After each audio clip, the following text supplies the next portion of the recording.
RTP. Está con nosotros el ex ministro de Economía, Fausto Ortiz. Bienvenido, economista, esta es su casa. Buenos días, saludos cordiales. Estaba viendo un video fuera que estaba César hablando y ahora me encuentro que está en otro tiempo. No, es que dice que no puede pasar. Hay un lag, claro, en A la ver, transmisión. César, a ver, Y además, lo que pasa con la Metrovía en sí es, vieron ustedes la entrevista que le hicieron ese tiempo a Jaime Nebot, que le decían que por qué había lanzado un servicio de Metrovía tan incómodo. Y Sin había aire dicho, acondicionado. Sin aire acondicionado, ya le había dicho, pero es que es de masivo. La entrevista de Pinaragotti que comparte Daniel Salcán, sí la vimos en Twitter. ¿Ah, viste? Sí, sí. Ah, ya, qué bueno. Entonces, obviamente, se inició así. Se inició con una manera de pensar de que la población no necesita comodidad. Discúlpame, nació así. Porque hasta tú ves que me parece terrorífico que estos buses tengan tanta polución. Tú vas a Guayaquil y la mayoría de los alimentadores, el humo negro, de hecho, terminan manchando toditas las estaciones. Para mí debió haber sido eléctrico, de alguna manera haberlo hecho eléctrico y no tan contaminante. ¿Por qué? Porque las estaciones están, o sea, por ejemplo, la de la 25 de julio es grande. Pero ahí tienes que hacer dos cosas, lo eléctrico, que me parece interesante, o lo haces realmente un tranvía y se alimenta de con los las otros líneas arriba, que puede ser, pero no hay o si no, pones estaciones. Claro. Te carga, pero de cualquier forma eso es caro. Pero y cualquier forma es caro y tiene que solucionar otros problemas. Por ejemplo, en Guayaquil, en ciertas zonas regeneradas, bien, ya no se tienen estos tallarines de cables, de teléfono y Tienen más. soterramiento. Pero en otros todavía continúa y es difícil. Este sistema de Metrovía, por ejemplo, pasa por sectores realmente no tan turísticos, donde sí existen este tipo de problemas. Eso es uno. Dos, el tema del aire acondicionado creo que es el menor de todos los problemas, porque al final del día tú no tienes no más un servicio de Metrovía que es deficiente porque no tiene un sistema cerrado de aire acondicionado, sino porque tienes un sistema que primero no es ni puntual con los horarios establecidos para la llegada y que quienes usan este sistema de Metrovía puedan llegar a tiempo a sus hogares. La seguridad. Bueno. O sea, tú no puedes también, un servicio público de esa magnitud,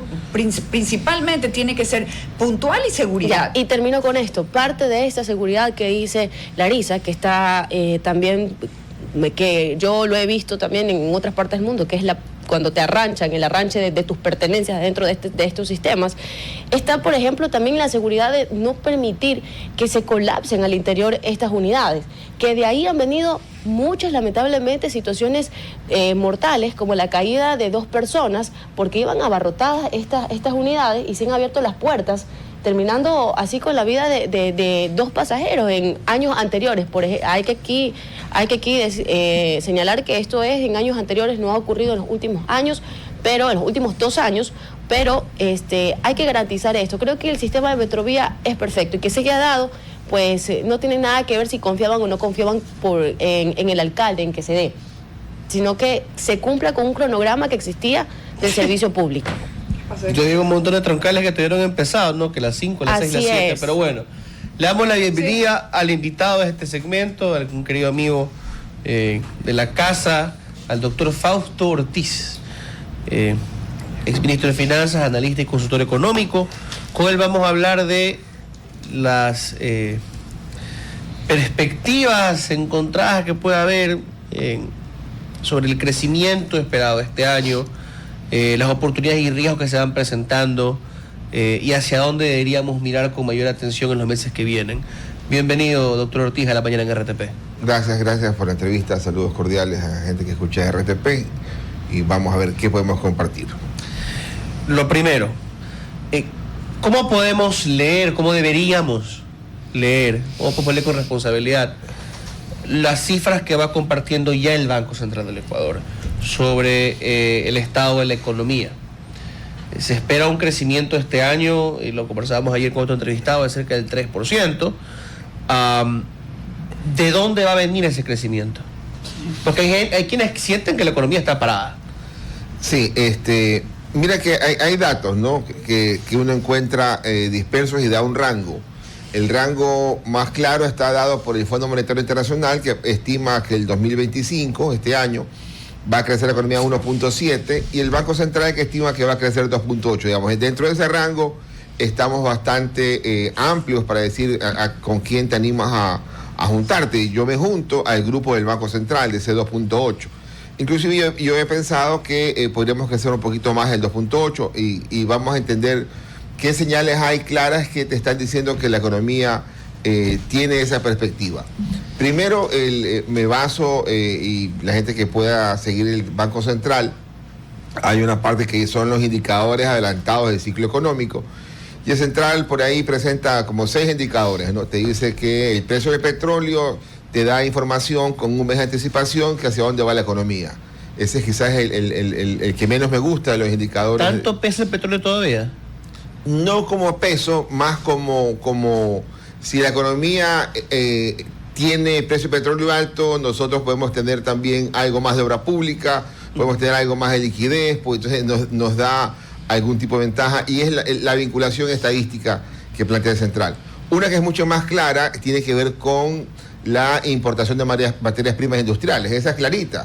O sea, si es que la empresa dice, mira, yo creo que no voy a poder vender en este trimestre ni en el siguiente, entonces ¿para qué voy a adelantar importaciones de materias primas? Entonces es claro que la importación de materia prima va a incrementarse cuando la percepción de que la economía está reactivándose avanza, ¿no? Y hemos tenido el año pasado trimestres negativos en la importación de materias primas, pero ya los últimos 2 datos trimestrales te dicen que hay una recuperación, es decir, por lo tanto eso está señalando una buena actividad.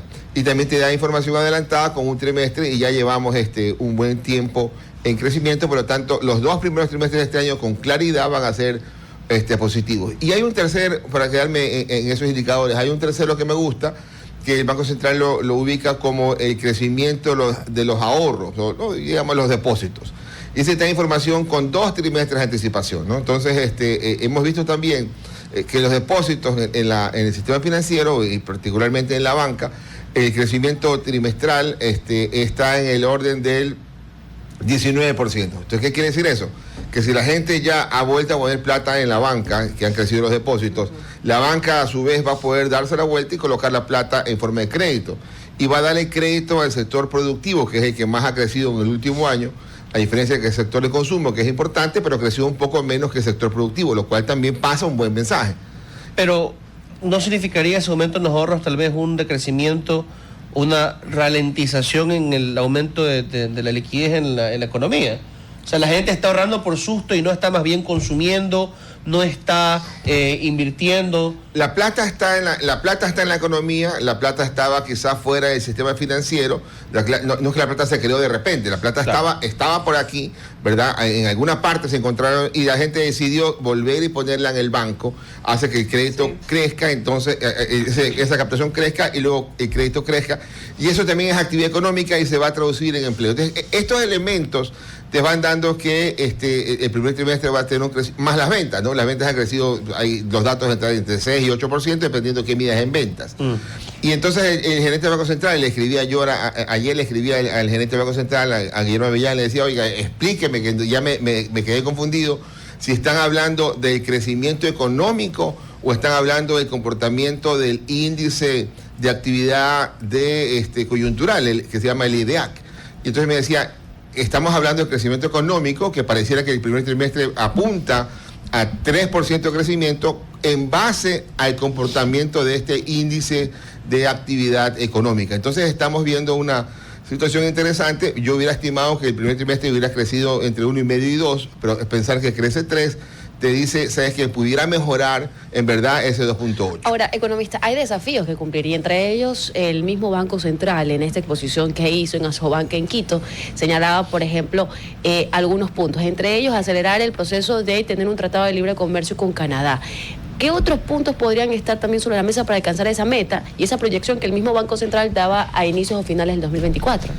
Sí, el comercio exterior quizás es de los mejores, de los mejor portados. ¿Ya? dos cosas, ¿no? Uno, por el lado, el año pasado al menos, por el lado del buen momento del precio del cacao, que hizo que crezcan las exportaciones cerca de 2.000 millones de dólares. El mantenimiento del camarón en los 7.000 millones, el buen nivel también del banano en los más de los 3.000 millones de dólares, pero sobre todo el cacao, que es el que dio este gran empuje al comercio exterior, sobre todo el sector no petrolero. Y también la balanza comercial se vio tremendamente positiva, el récord histórico que hemos tenido, por el mal momento de las importaciones, por la recesión que tuvimos. Tuvimos el año pasado una recesión que cayó, porque la economía cayó 2%, entonces la gente dijo, ¿para qué voy a importar si no tengo plata? ¿Para qué voy a comprar más si más bien estoy jugándome con la básica? Entonces, eso hizo que la balanza comercial del año pasado fuera positiva en la petrolera y positiva en la no petrolera, que no es típico. Lo típico es positivo en la petrolera y negativo en la no petrolera. ¿Cuánto se puede sostener eso? Porque hay quienes dicen, uno, que este crecimiento mejor de lo esperado responde a un efecto rebote, porque el año pasado no fue muy mal, ahora estamos haciendo todo lo que íbamos a hacer, el año pasado que no lo hicimos por los cortes, y el efecto que tuvieron los apagones más allá del tiempo que duraron. Y lo otro, ¿no? Estamos emocionadísimos con el cacao. Agrocalidad, le decía a Ecoavisa hace poco que se han tumbado 10.000 hectáreas de plátano nada más para ponerse a producir cacao. Si en un par de años la situación cambia, acá nos queda una plaga o en África mejoran las condiciones y el precio baja, ahí quedaron embarcados algunos cristianos. Entonces, ¿cuánto nos puede durar o qué deberíamos hacer para que dure este crecimiento? Sí, el crecimiento hay que también entenderlo por otro elemento que en la economía hay que observarlo, que es el ciclo económico. Es decir, el ciclo económico tiene momentos de auge y momentos de depresión y momentos de recuperación.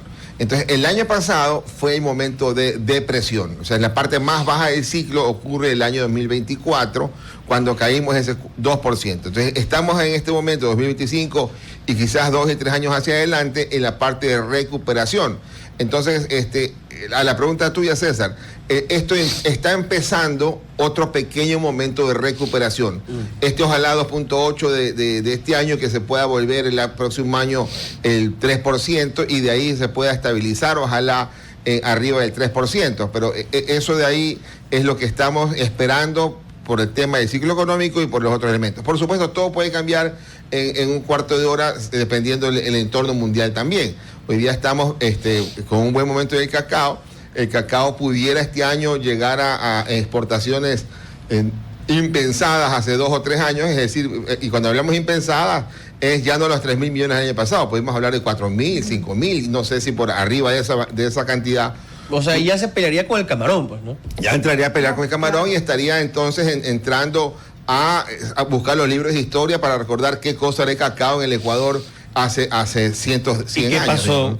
Y también qué pasó, por lo tanto, uno aprende de la historia. Claro. ¿no? Pero una cosa, doctor, pero también el petróleo ha caído fuertísimo. O sea, la producción realmente ha caído. Entonces, ¿cómo puede ser un marcador económico un área que realmente, o sea, que tenemos tantos problemas? Sí, yo paso a arrancar diciendo, ese es un indicador que el Central utiliza como adelantado, da la información adelantada, ¿verdad? No quiere decir que a mi gusto sea el mejor, por eso yo hablo de las materias primas importadas y los depósitos. Pero tratando de ayudar a ese indicador de petróleo, si hay más precio de petróleo, ¿verdad?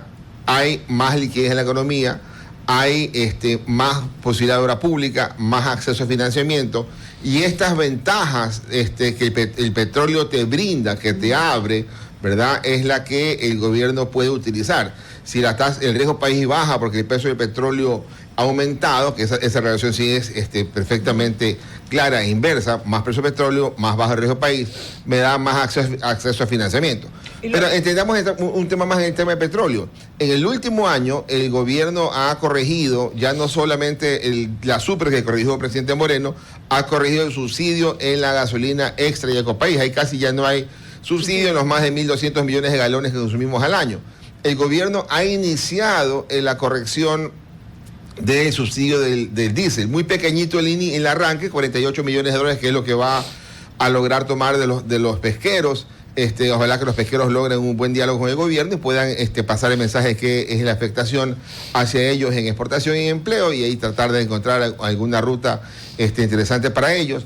Pero todavía falta mucho más en el tema del diésel, ¿no? Entonces, vamos a ir viendo algunas cosas que el petróleo le va dando. Es cierto, la producción ha caído, pero si cae más, le genera más recursos, porque el precio ha aumentado un poquito, entonces también podría decirse que vamos a ir a hacer mejores producciones. ¿Y las divisas de los inmigrantes en qué Las remesas. estado? Las remesas, perdón. Igual son divisas, está bien. Son divisas.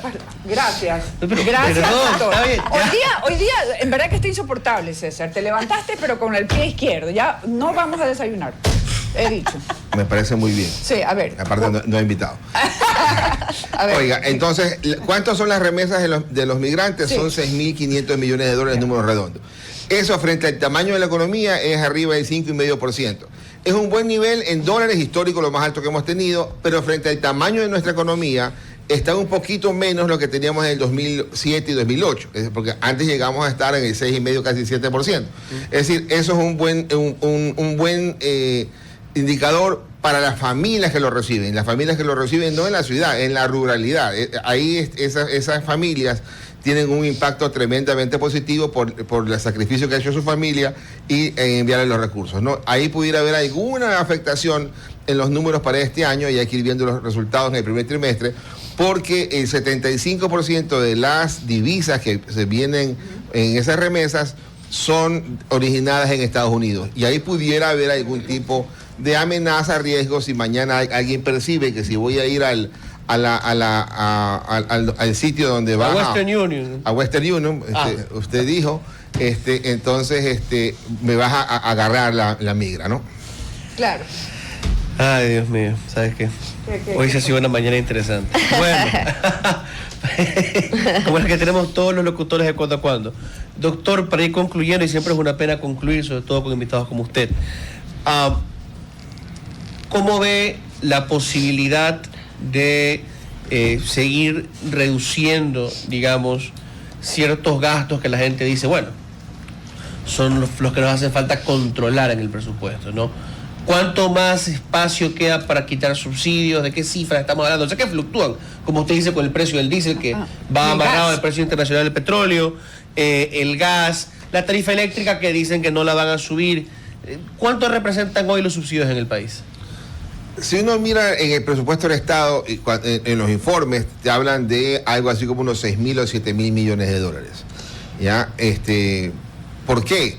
Porque unos 3.500 millones de dólares debe ser el subsidio que el Estado asume de las pensiones del IES, ¿no? Ese dichoso 40%. Ahí hay unos 3.000 o 3.500 millones de dólares que es un subsidio que el Estado le da al IES para que el IES le compare la olla y complete la plata para darle a los jubilados. Ese es el mayor problema que tenemos los ecuatorianos, el país, la política, es la seguridad social. Está muerto, pero no se ha enterado todavía el seguro social. O sea, yo siempre digo, es el Bruce Willis de la película, ¿no? Sí, con demencia. No. Estamos hablando de otra película. Estamos hablando de... Pero sí podría ser con demencia. También, por eso. También, Oiga, y luego tienes tú el subsidio del bono de desarrollo humano, que por ahí son otros 1.200, 1.500 millones de dólares. No juntemos los otros subsidios pequeñitos que el gobierno ha dado para no aumentar la cifra.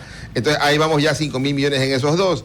En los combustibles y con el gas incluido, fácilmente llegamos a los 2.500 millones de dólares adicionales. ¿Cuánto es el gas dentro de eso? Dependiendo del año, unos 700, 800 millones de dólares. Pero mira que el gas, siendo un problema, ¿verdad?, es el subsidio que más estable ha permanecido a lo largo del tiempo. Yo siempre cuento mi anécdota. 2005, el ministro de Finanzas era Rafael Correa.